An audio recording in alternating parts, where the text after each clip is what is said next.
Okay, so second 2-on-1, probably where you can see. So your first 2-on-1, have a knife. Yeah, excuse me. All right, so let's think about our process here. Is we made an attachment somehow, some way. Okay, now we're trying to do 2-on-1. Our first 2-on-1 was where we're going behind him and we are stacking the wrist ties on top of each other. We call this a split seatbelt. Okay, we can resolve this by punching, freeing this hand up, or we resolve it by the tape. Now your second 2-on-1 is what we call a baseball bat. Okay, and basically you're stacking the wrist ties now with both hands in front of his body versus one in front and one behind his back. So usually you do this when a guy is not blading and he's really driving heavily forward.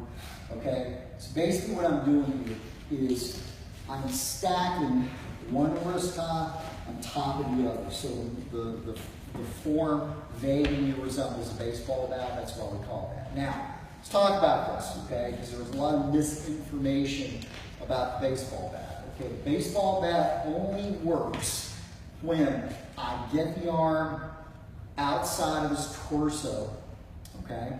I do that for a couple of reasons. Number one, it isolates his arm. Brad is strong with his elbow inside of his torso line, okay?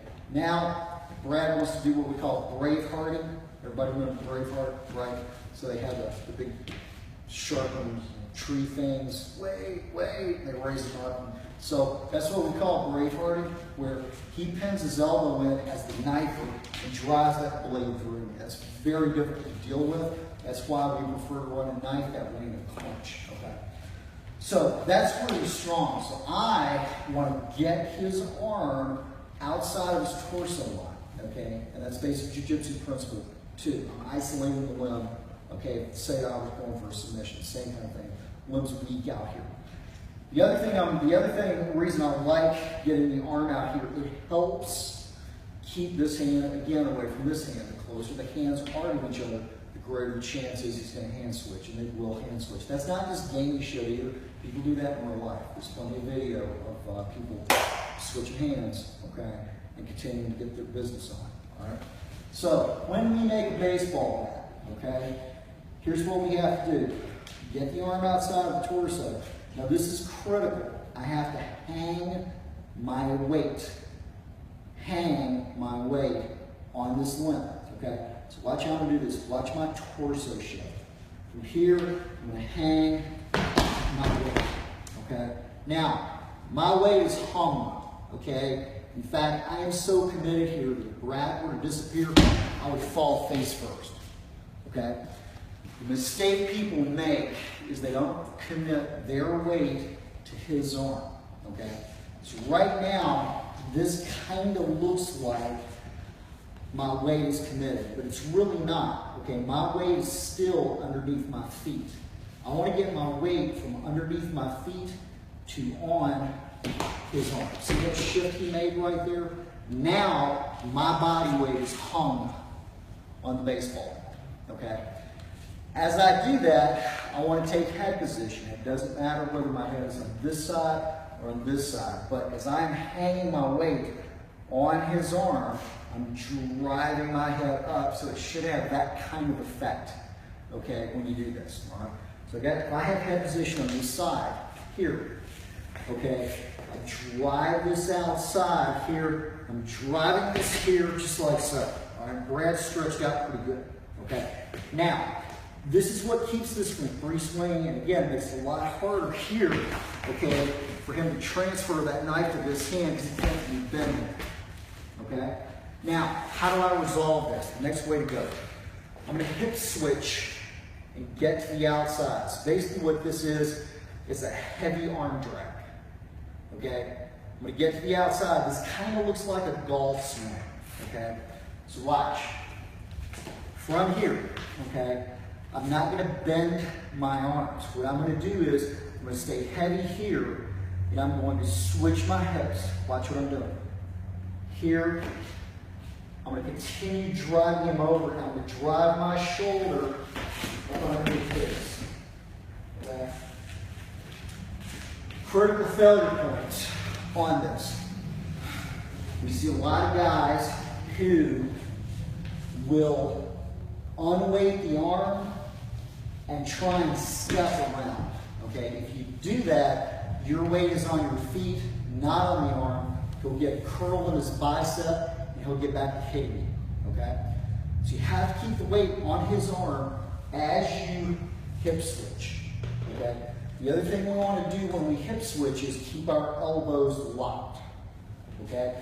From here, I'm doing this, not this, okay? Don't bend your elbows. Keep that weight on his arm and switch your hips over, okay? So, it should look, if I lay him down here, it should look here, this way. Now to the outside. Now, two ways we can finish this. And this happens a lot, if you do this rapidly, you get a pretty good arm whip and he moves away from you. If he moves away from you, that's where you want it to be in the first place, not in the clinch with the knife. Now you're on the outside. So if he moves away from me, let him go and finish with a boxing blast, okay, or get your hand down, or escape. Once you're to the outside, once you're to his back, you're good, okay? Go. It's confined space. You may have to follow up and punch him. You may have to stay on the arm. So, second option is, if he doesn't move away from me, I'm going to drop him face first. And watch how I do this. So, I have hip switched from here to here. My shoulder is underneath Brad's shoulder. What I'm going to do is hang on this arm and drive my shoulder in. Okay? Now, as far as finishing here, very simple. I will pin this just like so, and I'll bounce Brad's head off that concrete until it's maybe kind of egg-shaped. All right? Very simple. From here, okay, once I hip switch to the outside, I'm keeping this weight. Notice my shoulder, okay, is up underneath his shoulder.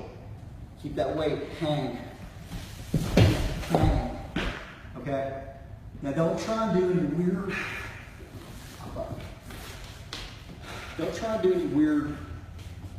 Aikido shit, okay? Don't try and do stuff like that. Don't do that, okay? Weird, old school, straight arm bar takedowns. No need for that. Watch. All I'm going to do is keep my weight on him, okay? Nothing really changes. All right, so it's a heavy arm drag from here all the way across. My shoulders driving through, okay? From here, okay? I'm just going to give him that weight all the way down. Preferably ballistically and smashing. So, second 2-on-1, baseball bat. Stack the wrist ties in front, drive this outside, okay? Outside his torso, watch the hang. Outside the torso, okay? If you hang him aggressively, he may fall, okay? He may very well fall. If I'm here, okay? If I'm here and I have to get a head position, and I do this really ballistic here, that may happen, and if so, be prepared for it, okay? I'm going to follow the blade down in the dominant position, and I'll wear his ass out, okay? If it doesn't, fine, no big deal, hip switch. So, from here, this goes outside, I'm going to hang my weight, I'm square here, torso mass is square on that isolated arm. Head position, okay? From here, all right? He didn't fall right there, no problem. I got my hip switch here, driving down, okay? All right, be careful, obviously. That's your second 2-on-1, baseball bat into the hip switch, okay? All right, let's go.